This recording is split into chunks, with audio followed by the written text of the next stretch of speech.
Hi, subscribe to my channel Shobha Rana for more.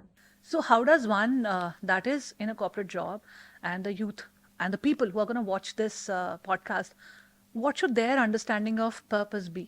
What is your idea there? सी कि करें क्या life में अगर मजा नहीं आ रहा है जो कर रहे हैं तो फिर करें क्या? देखो, एक तो ऐसा है, आपका जो क्रिएटिव फ्लो है उसको नेसेसरीली अपना profession banana is not the smartest idea. उससे पैसे कमाना इज नॉट द हाँ, स्मार्टेस्ट ऑफ क्योंकि वो आइडिया. मर जाता है. पैशन को काम बनाने में पैशन काम बन जाता है, काम पैशन बनने में बहुत टाइम लग जाता है, right? Like This is what I so often say, that every passion at the end of the day becomes a job, because it is a job if you want to sustain it. Yes. You will have to sit. कोई ऐसा नहीं होता कि कोई comedian है या कोई musician है कि एक दिन जाके परफॉर्म, उस परफॉर्मेंस के लिए महीनों प्रिपेयर करना पड़ता है, लिखना पड़ता है, पढ़ना घिसनी पड़ता पड़ती है. That is a job. और कितनी बार कॉमेडियंस, मेरे फ्रेंड्स कॉमेडियंस है, वो स्टेज पे जा रहे थे, कहते हैं आज भी ये करना है. हाँ, just like anybody who exactly. Is driving to the office Gurgaon में, वो भी यही कह रहा होता है आज भी यही करना है. तो वो कोई इशू नहीं है. सी आई टेल यू, अगर आपको पर्पस ढूंढना है ना अपना, पहले तो थोड़ी देर शांत बैठो. और अनफॉर्चुनेट बात है कि अगर आपकी जॉब आपसे 12 घंटे डिमांड करती है कि आप एक्सेल शीट के सामने और पावर पॉइंट के सामने बैठो और let us circle back on this वाली वोकैबुलरी में बात करो, तो आप कब तो शांत बैठोगे? ठीक है, जब आपको क्लाइंट का प्रेशर आपका दिमाग खा रहा है तो आपको टाइम नहीं मिलेगा. बट लेट्स से आप वो मैनेज कर लेते हो, आपको रियलाइज होता है कि यार देखो, एक लेवल पे फाउंडेशनली मेरा पर्पस है कि मेरे को मेरी फैमिली का ध्यान रखना है, राइट? बायोलॉजिकली पर्पस गिवन है. दूसरे लेवल पे मेरा पर्पस है कि मेरे को अपने इनर वर्ल्ड को सिंपलिस्टिक लैंग्वेज में चैनल करना है through some artistic behaviour, right? या मेरी पर्पस नहीं बोलेंगे, मेरी मोटिवेशन ये है कि मैं कुछ और रिस्क टेकिंग फाइंड आउट करूं, या मेरे को कुछ लिखित कर लेना है, या मेरे को किसी को हेल्प करना है, मेरे को डोनेशन दान वाले मोड में जाना है.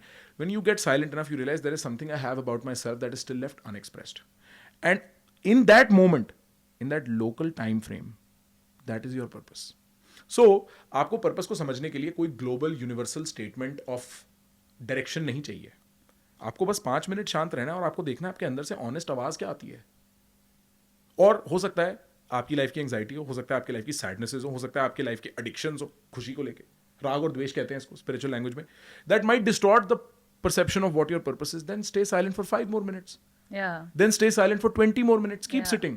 Eventually what will happen, be like, अच्छा यार, जब मेरे पास कोई डिस्ट्रैक्शन नहीं है ना, मेरे दिल से ये चीज निकलती है, उसको कर लो. And you will see, I think my girlfriend, who's a full-time consultant and a part-time artist, is much more closer to her purpose than me, who's a full-time podcaster. You see, because every moment she has free, she's pulled to the canvas. और वो canvas को करते हुए नाच रही है अपने, बिल्कुल she doesn't even care if the painting sells or not, they automatically sell. I think that's beautiful.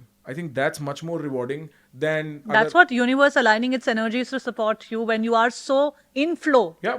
with Yeah. your thing. Yeah. Precisely. So purpose is effectively another psychological ploy to avoid confronting the here and now. Yeah. Confronting your fears, confronting your deep within. Yeah. Yeah. Yeah, it's dark as hell, and you know you've done some stuff you're not proud of, and things have happened to you that you do not know what to do about, and therefore मेरा purpose क्या है is a good enough distraction. I really enjoyed talking to Prakhar on various topics. Here is the full podcast link. Thank you for watching.